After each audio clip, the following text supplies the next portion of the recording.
me chamo Hernandes, acho que conheço a maioria de vocês. O Sandovan, que é meu irmão, ele me convidou para falar um pouco sobre alguns temas com vocês, né? Que é a questão da moradia e do transporte aqui na cidade de Joinville, né? Sim, só gostaria de deixar claro que hoje eu não moro mais em Joinville, por questões de trabalho, mas enfim, durante algum tempo eu estive participando com alguma periodicidade dos movimentos de luta em torno do transporte da moradia, né? E mais que isso, eu estou aqui para falar com vocês, assim, mais do que dar uma aula, eu gostaria de evitar ter uma postura, digamos, de soberba, coisas do gênero, né? Assim, tudo que eu vou falar com vocês hoje é no limite tudo que eu estudei na condição de um militante, não na condição, por exemplo, de professor, de filosofia e tal, né? Uma coisa que a partir das lutas sociais eu fui levado a pensar e eventualmente escrever alguma coisa. Bom, dito isso, o tema, né, que eu gostaria de conversar com vocês, e ao qual eu gostaria que, se ficar alguma dúvida, vocês me interrompessem a qualquer momento, é a questão de transporte e moradia no Joinville, né? Falar de alguns aspectos históricos e sociais sobre essa questão. Desses três termos aí que estão projetados, o primeiro que eu gostaria de falar com vocês é sobre o último, né? Que é Joinville. Acho que desses três termos, talvez valha a pena a gente pensar que a gente sabe muito pouco sobre todos os três, né? E a primeira coisa, como o Du utilizou a palavra, né, desconstruir talvez alguns preconceitos que a gente tenha sobre cada um desses três temas. Pode passar. Bom, e o primeiro dessas coisas que a gente precisaria desconstruir o que a gente acha que sabe sobre Joinville. Né? E assim, dentre tantas coisas que já foram escritas e ditas sobre Joinville, eu, pelo menos na escola, como eu penso que a maioria de vocês, aprendi que essa é uma cidade que foi fundada e colonizada por imigrantes de algumas etnias europeias, sobretudo a etnia alemã, né? E que eles saíram lá do meio da Alemanha porque, assim, com muito altruísmo e humanismo, vieram construir uma cidade diferente aqui no meio da selva, né? Vieram trazer um pouco de civilização para essa terra de incivilizados, né? No entanto, obviamente, uma história tão bonita, ela não, né, bonita com todas as aspas, ela não pode ser verdadeira, né? E a primeira coisa que eu gostaria de trazer para vocês, para a gente, né, e ler em conjunto, é assim, uma súmula que um historiador aqui da cidade, chamado Junei Cunha, ele faz sobre a cidade de Joinville, né? Nós temos que entender essa cidade não como fruto de imigrantes querendo trazer uma suposta civilização para essas áreas, mas sim como, palavras minhas, não exatamente as dele, mas como uma espécie de grande empreendimento de especulação imobiliária. Em outras palavras, o fundamento da origem dessa cidade é o tratamento da terra enquanto uma mercadoria.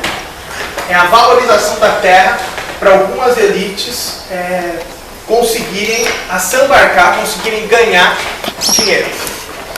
Diz o Junei Cunha num texto: ao contrário do que sustenta a história oficial, né, a história oficial de Joinville, etc., não houve nisso, isto é, na seção de 8 léguas quadradas pelo príncipe Joinville, como vocês devem saber, né, qual que é a história? O príncipe Joinville, francês, cederia terras para uma empresa alemã trazer os alemães, noruegueses e suíços para cá, né? Essa é a história oficial, né? Só um detalhe, léguas é uma medida que não é muito claro quanto é uma légua. Há quem diga que é 5 quilômetros, outros que digam que é 6, outros que dizem que é 2.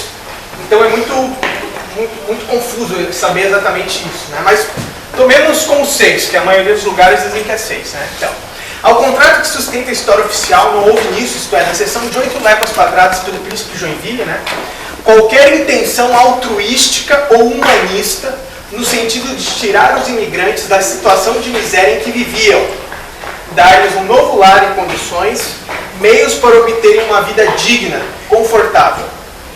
O príncipe e a princesa de Joinville haviam fugido da França após a queda da monarquia. A situação financeira do casal era desastrosa. Cedendo parte do dote, do dote de casamento de princesa, esperavam que as terras restantes valorizassem com a colonização da região, o que de fato acabou ocorrendo. Assim, se a gente tivesse um mapa, esse mapa em específico eu não trouxe, vocês sabem que Joinville, digamos, fica aqui e ao redor de Joinville tem uma série de outras cidades. Qual que é a ideia básica? Ceder essa parte, trazer pessoas para essa parte, para valorizar as terras adjacentes, as terras ao redor.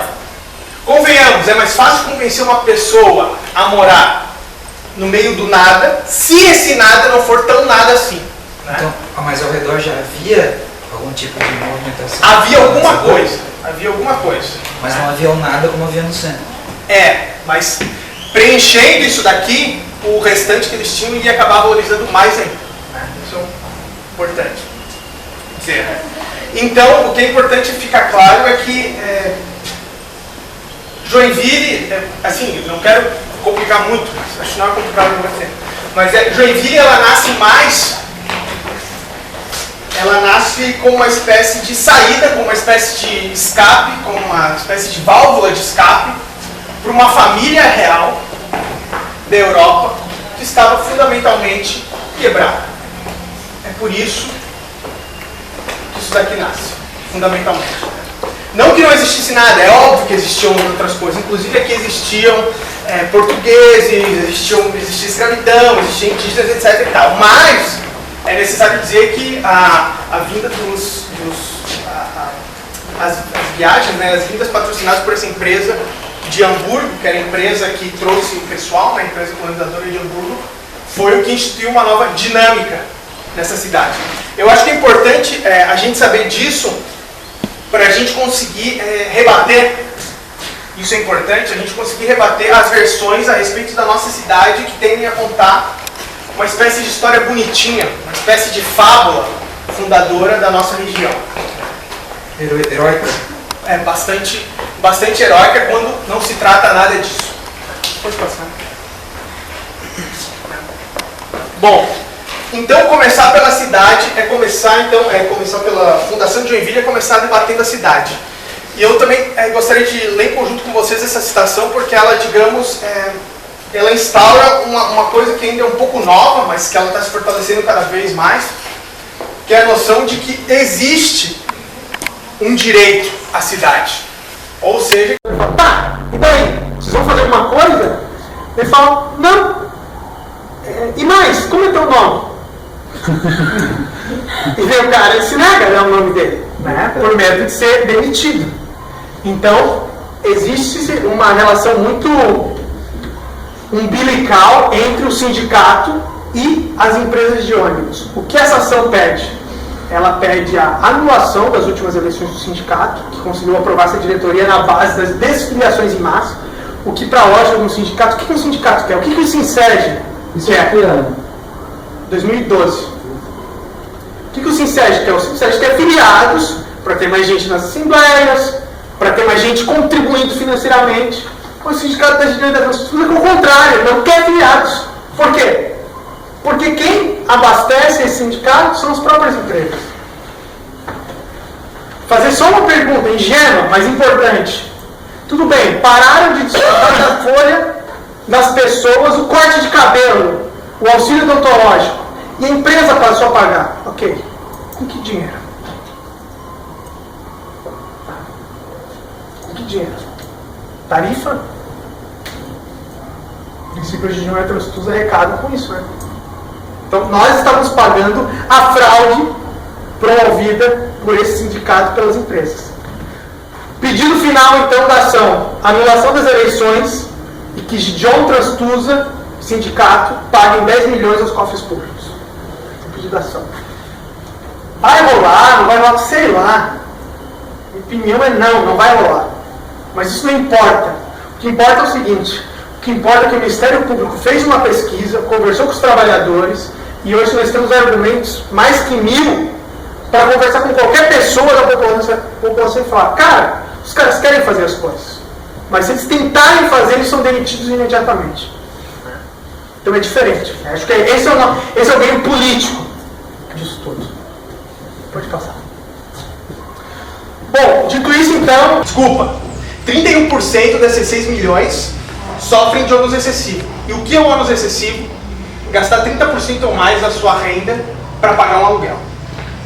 Ficou claro ou não? Ficou, mas eu achei 30% um número muito baixo. Ah, achou baixo? Eu achei baixíssimo. Esses são os dados que, assim, digamos, eles são... A Fundação João Pinheiro, ela trabalha com os dados do IBGE, né? Óbvio que pode haver discrepâncias e tal, né? Mas, enfim, esse é o dado, assim, que, digamos, é reconhecido, inclusive, pelo Estado, né? Aí eu queria te perguntar, essa situação de filhos que casam e vão morar com os pais, provavelmente são dados que o IBGE identificou. Sim. E eles pegam os dados e daí eles montam o painel sobre o déficit habitacional no país. É isso. E também existe o déficit qualitativo, depois a gente vai ver isso melhor, e esse atinge já 15 milhões e 500 mil famílias, né? Portanto, sei lá, quase 50 milhões de pessoas. Esse déficit qualitativo diz respeito à falta de habitação de qualidade. Isso pode significar muitas coisas. Pode significar uma habitação sem banheiro, pode significar uma habitação sem título de propriedade, pode significar uma habitação na qual você não tem esgoto, na qual a rua ela não tem o tamanho mínimo, etc. E tal. Daí intervém critérios qualitativos. Tá? Bom, então, questão.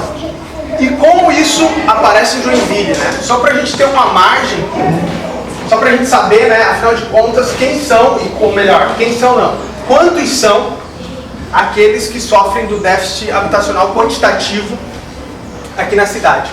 Esses são dados de uma projeção, né, a partir de dados de 2010, que vão estimar que em 2013, cerca de 12.275 famílias simplesmente não tem casa em Joinville.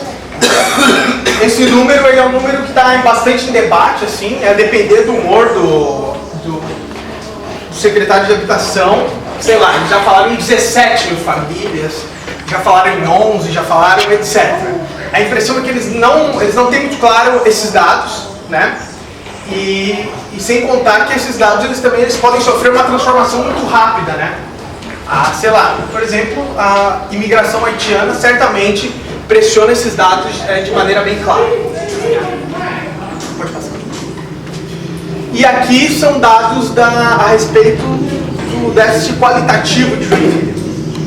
Esse déficit qualitativo, então, ele vai apurar justamente aqueles temas que eu comentei com vocês. Por exemplo, inadequação fundiária, ou seja, pelo menos 8.617 famílias viveriam em condições de inadequação fundiária, que é a não posse de um tipo de propriedade, né? O adensamento excessivo, que é quando existem mais de 3 pessoas dividindo o mesmo cômodo, domicílio sem banheiro, carência de infraestrutura. Mas assim, a partir desses dados dá para ter uma noção que um setor joinvilense bastante expressivo vive, mas vive mal. Isso é uma coisa que deve se levar em consideração. Esses dados depois eu vou passar para vocês, nem se preocupem, né, para vocês olharem com mais calma. Pode passar. Mas aqui eu gostaria de mostrar, e aqui, digamos, fica mais evidente o caráter capitalista da coisa, justamente pelo fato de que aqui é uma evidente contradição. Qual é essa contradição? É que, ainda que haja pessoas sem casa na cidade, ainda assim, existem mais casas sobrando do que pessoas, né? Portanto, propriamente não é possível dizer que faltam casas em Joinville. Ao contrário, sobram casas, ainda que haja pessoas sem casa. Essa que é a contradição que precisa ser considerada, né? Assim, esqueçamos por hora esse número. Isso daqui não nos interessa nada agora. Isso daqui são todos os números que estão disponíveis com todas as aspas nos sites da prefeitura, nos sites oficiais, né? E eles dão conta do quê? Na medida do possível eu tentei colocar as fontes de onde eu tirei as coisas. Eu tenho todas as fontes, mas nem sempre eu coloquei aqui, mas depois a gente pode conversar também, né? Lotes baldios significa todo lote que não tem nada construído nele, né? Em Joinville existem 12.111 lotes baldios. Esse lote baldio ele pode ter uma diferença de tamanho muito grande, pode ser tanto um lote de uma casa quanto um lote industrial. Por isso que assim, esse número também é um pouco falso, no sentido que não é possível estimar, por exemplo, pelo menos de cara, sem um estudo maior, quantos metros quadrados compõem esses lotes baldios. Então, tudo bem. Mas dá para ter noção de que é algo significativo, na medida em que a gente estava falando de um déficit habitacional de 12 mil famílias. O lote baldio considera um terreno vazio, Terreno sem vazio, utilização qualquer. sem utilização, seja residencial, comercial, industrial, etc. Mas o mais interessante ainda é esse dado aqui, né? Se vocês forem em cidades onde a especulação imobiliária é muito mais selvagem, esse dado ele é bem maior. Se vocês forem olhar o dado de Florianópolis, ele é bem maior do que isso. Depois eu vou tentar explicar um pouco por que isso ocorre, mas é importante apenas mostrar o seguinte. Em Joinville, segundo o IBGE, existem 12.331 domicílios particulares vagos. Existem mais uns 2.000 de uso ocasional, mas isso não nos interessa. São unidades? Oi? Unidades? Unidades. Segundo o censo de 2010 do IBGE. E esses domicílios particulares são quais? São aqueles que estão à venda, são aqueles que estão para aluguel, são aqueles que estão lá, né? Estão por aí. Ainda tem um outro número de domicílios fechados. O IBGE, na verdade, ele é bem cuidadoso em relação a isso. Tem pelo menos 3 números que a gente poderia, 3 conceitos que a gente poderia levar em consideração. Domicílios de uso ocasional, que não nos interessa, porque às vezes, sei lá, é um cara que tem uma casa em Chapecó, em Joinville, ele usa um pouco cada um. Existem os domicílios fechados, que foram aqueles que o IBGE foi na casa, simplesmente não tinha ninguém, embora more alguém. Eles podem se informar pelo vizinho, né? Tem alguém? Não. Tem, mas não está presente, então nunca respondeu o IBGE. Mas está lá. Né? Eventualmente pessoas moram lá, mas não foram encontradas. E existe esse, que são aqueles que os pesquisadores dizem que são os domicílios que estão servindo para a especulação imobiliária, para a valorização imobiliária. Fernando, mas não é um erro considerar esses domicílios que existem donos, mas que eles não estão lá no momento? Considerar esse valor, esse número, nessa pesquisa? Os que não estão lá no momento são considerados domicílios fechados. Eles não estão incluídos. Eles nem estão incluídos aí. É outro número. Né? Eu nem trouxe, mas no site do IBGE, no censo de 2010, você encontra. Eu nem trouxe porque eu nem considero que isso faça parte dos mecanismos de especulação imobiliária, sabe? Eu acho que é outra coisa, pode ser uma eventualidade, pode ser um problema, pode ser... O cara estava trabalhando, etc e tal, viajou, enfim. Então eu nem trouxe isso. Mas o que a gente tem que ficar ligado é que esse número ele é um pouco assustador.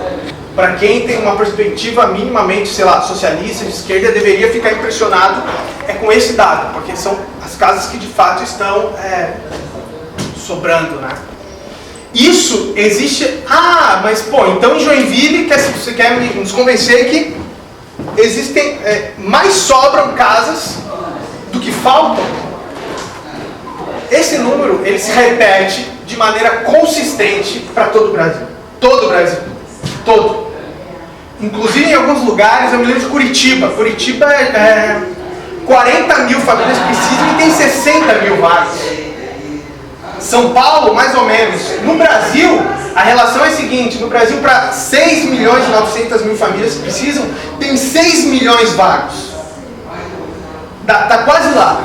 Em outras palavras, é como se a gente poderia inferir o seguinte: o capitalismo já conseguiu construir todas as casas. Todas.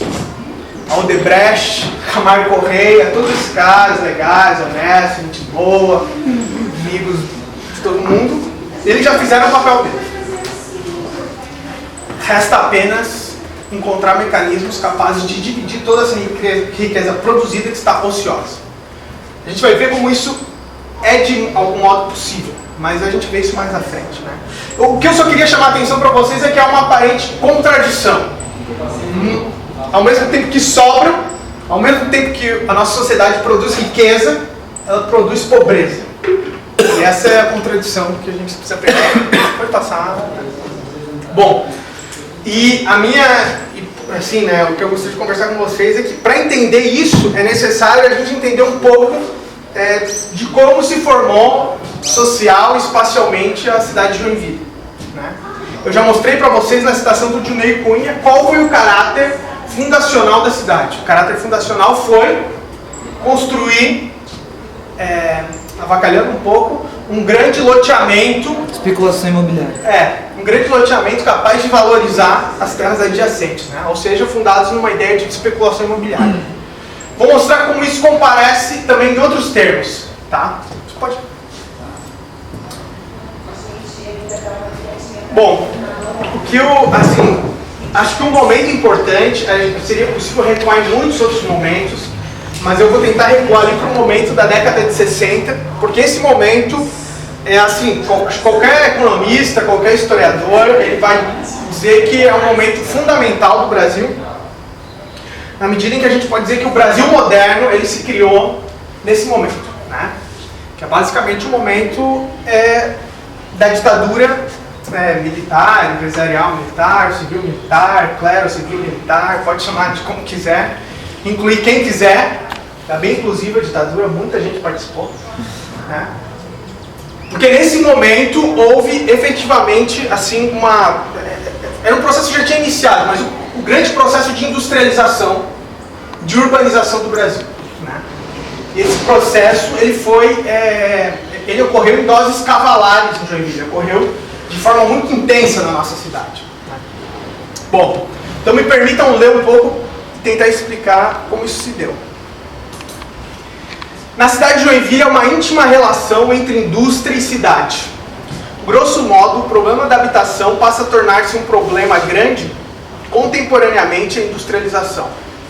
O crescimento urbano da nossa cidade ele não se dá naturalmente, mas sim por meio de migrações. Ou seja, o crescimento demográfico da cidade ele não se deu a partir de um crescimento vegetativo, né? A partir, enfim, de gravidezes tresloucadas, né? Ele se deu a partir de migrações, né? Isso é importante, né? Sobretudo do interior de Santa Catarina e do oeste do Paraná. Entre 70 e 80 houve uma brutal diminuição do emprego rural.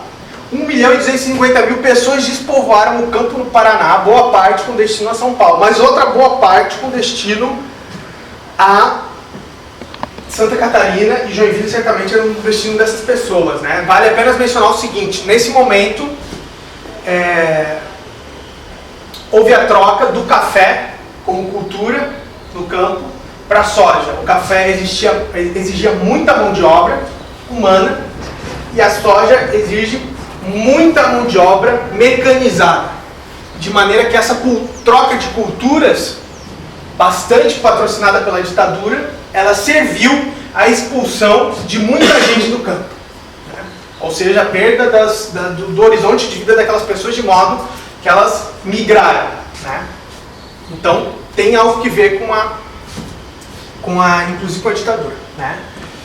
O móvel dos migrantes, de modo geral, né? Ou seja, o que movimentou os migrantes é o emprego proporcionado pela indústria e a expulsão do campo via essa mecanização que eu mencionei. Pode passar, né? O crescimento populacional de Joinville crescia em taxas bem superiores às nacionais.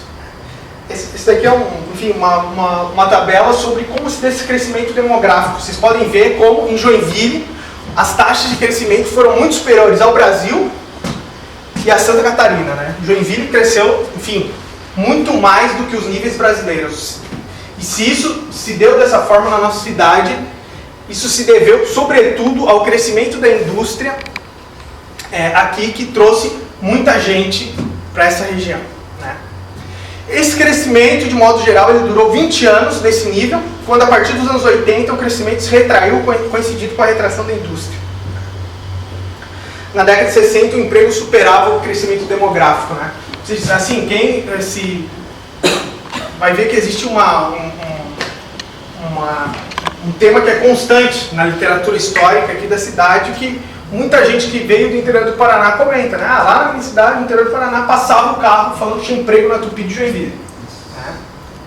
Ou seja, era um momento onde as pessoas, elas eram muito... Então existiam duas coisas, né? Por um lado, ela perdendo emprego no campo, e por outro, de modo bastante conveniente, um carro passando na rua dela, não, é óbvio que eu estou avacalhando um pouco, né? Mas isso ocorreu de fato, falando que tinha emprego em determinado lugar. Né? E por isso as pessoas, elas se dirigiram para essa região que era Joinville.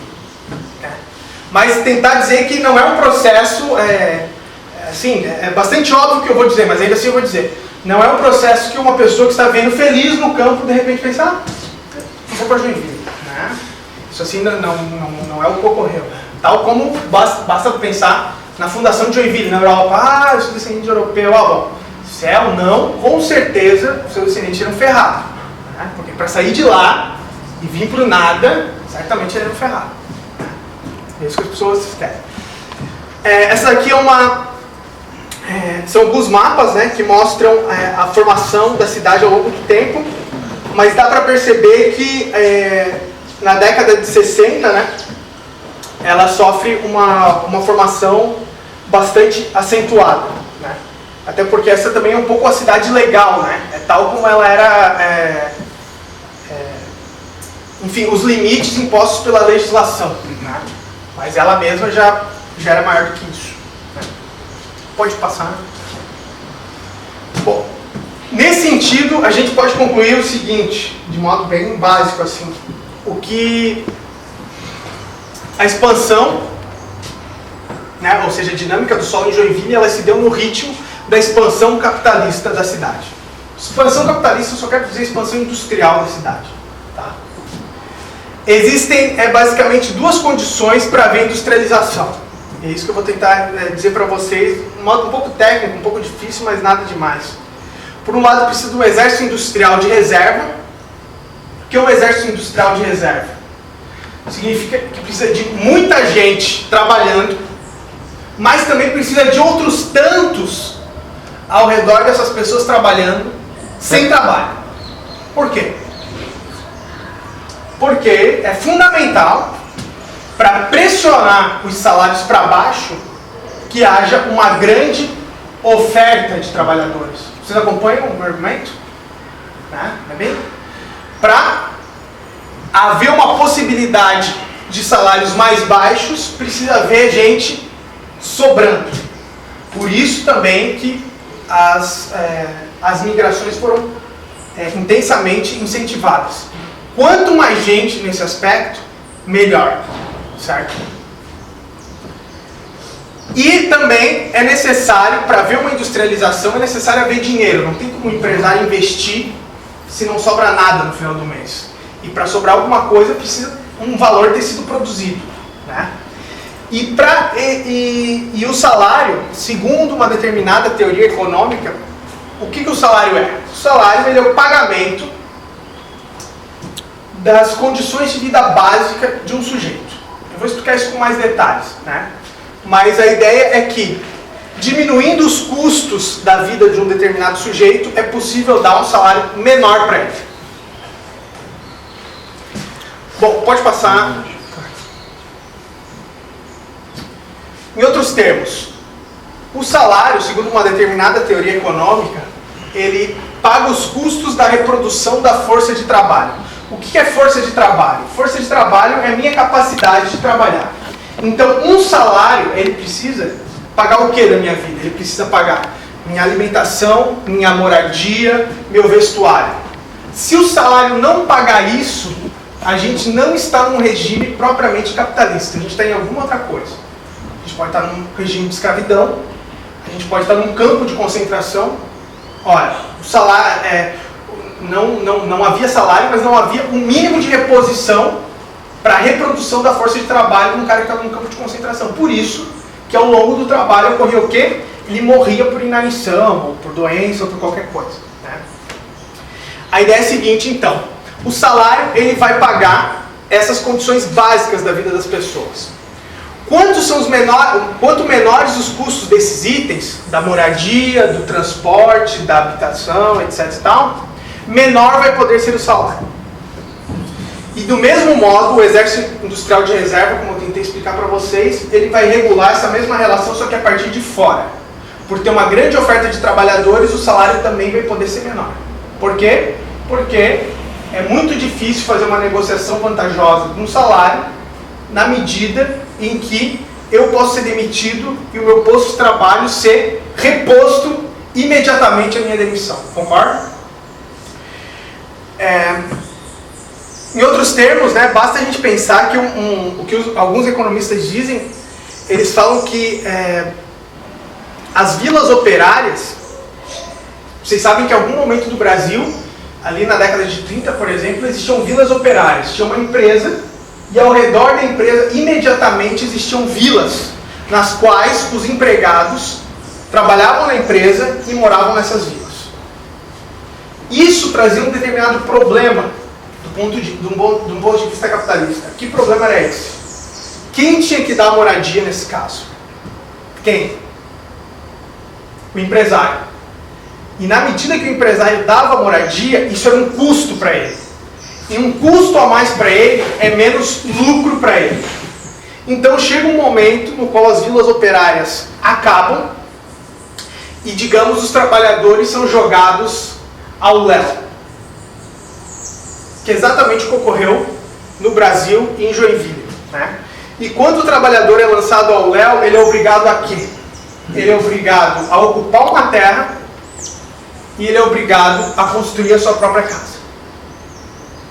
Antes, esse custo da sua casa, ele era pago por quem? Pelo patrão. A partir do momento em que se acabam, por exemplo, as vilas operárias, esse custo, ele é pago por quem? Pelo trabalhador. Esse custo, exatamente, ele passa a ser obra do próprio trabalhador. Certo? Isso é importante. Pode passar. Bom, então assim, desenhando, né?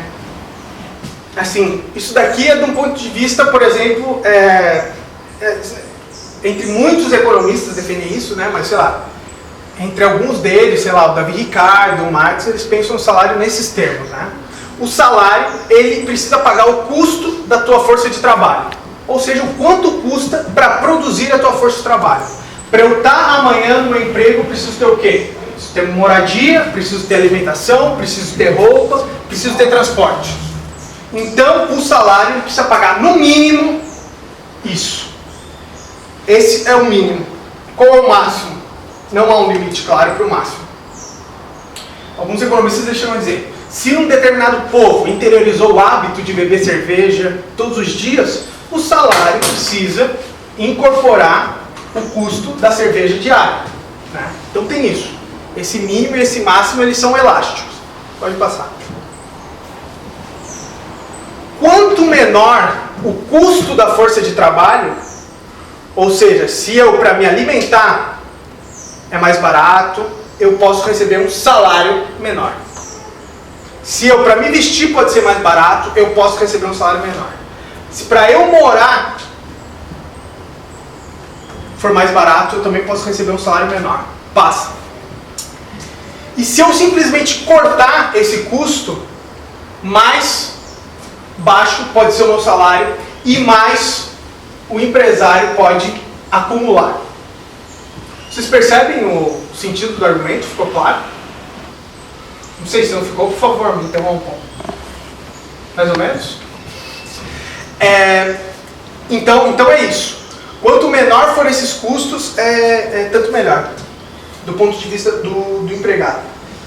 Isso que eu estou falando, isso pode ser retirado assim, de vários estudos que já foram feitos no Brasil. Enfim, até era para trazer alguns livros, o Sandro acabou não trazendo, mas um dos livros, por exemplo, que só aparece aqui em Joinville, aparece não de modo claro, mas está lá, é o livro do Tebaldi sobre o Projeto Mangue, por exemplo. Não sei se vocês sabem, o primeiro secretário de Habitação de Joinville foi o Tebaldi. Isso não é pouca coisa, gente. Tebaldi, ao contrário do que algumas pessoas pensam, ele é um político popular. Ele não é um político que ele veio exatamente das elites, embora óbvio que ele venha das elites, não serve no sentido específico.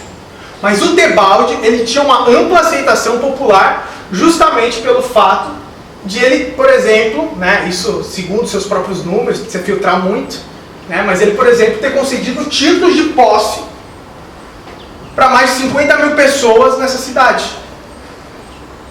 Né? Isso não é pouca coisa.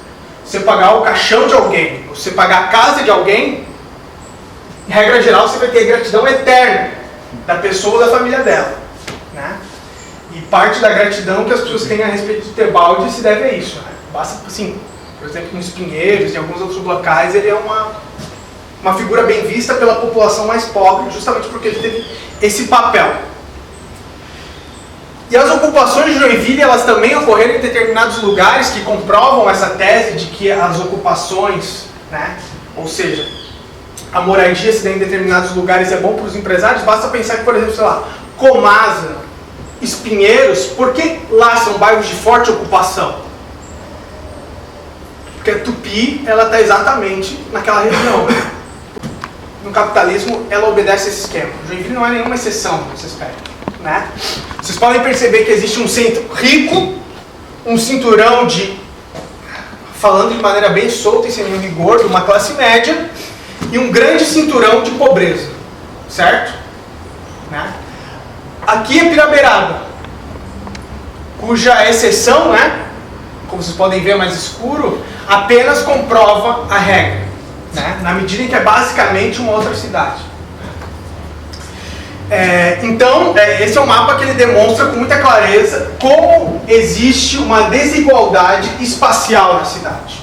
Como os ricos estão no centro, com os privilégios que isso lhes dá, né? Podendo acessar os melhores serviços públicos e tudo mais. E os pobres estão cada vez mais nas periferias da cidade. Portanto, cada vez mais distantes de certos serviços elementares para, sei lá, para uma vida em sociedade, né?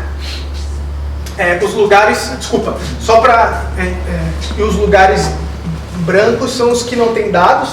Aqui tem exatamente os níveis de salários, né? Por exemplo, aqui no centro são maiores que 10 salários mínimos, etc e tal. Enquanto da confecção desse mapa, o Jardim Paraíso ainda era a região mais pobre. De que ano esse mapa, Hernandes? Oi? De que ano esse mapa? 2008. E eu imagino que esse seja um trabalho, um artigo seu, alguma coisa assim? Não, esse mapa, na verdade, ele foi feito por uma consultoria ligada à Prefeitura Municipal de Joinville. E daí era um negócio chamado Plano de Habitação de Interesse Social da Cidade. Eles fizeram esse mapa, que estava disponível no site da Prefeitura até algum tempo atrás. E de repente ele subiu. Aqui, desculpa, talvez seria interessante analisar cidades próximas ou cidades que tenham a mesma configuração de Joinville para verificar se esse contraste é tão absurdo assim. Sim, entendi. Fazer um trabalho comparativo, né? Não, de fato, isso seria interessante, né? Teria que ver se, por exemplo, se essa consultoria teria, né? Até porque precisaria de uma metodologia semelhante, né? Se eles teriam alguns trabalhos assim. No geral, Bruno, o que os arquitetos e economistas eles costumam dizer é que isso se reproduz em todas as cidades. Eu entendo que você está falando um pouco mais do que isso, né? Você está falando para fazer um trabalho mais no detalhe.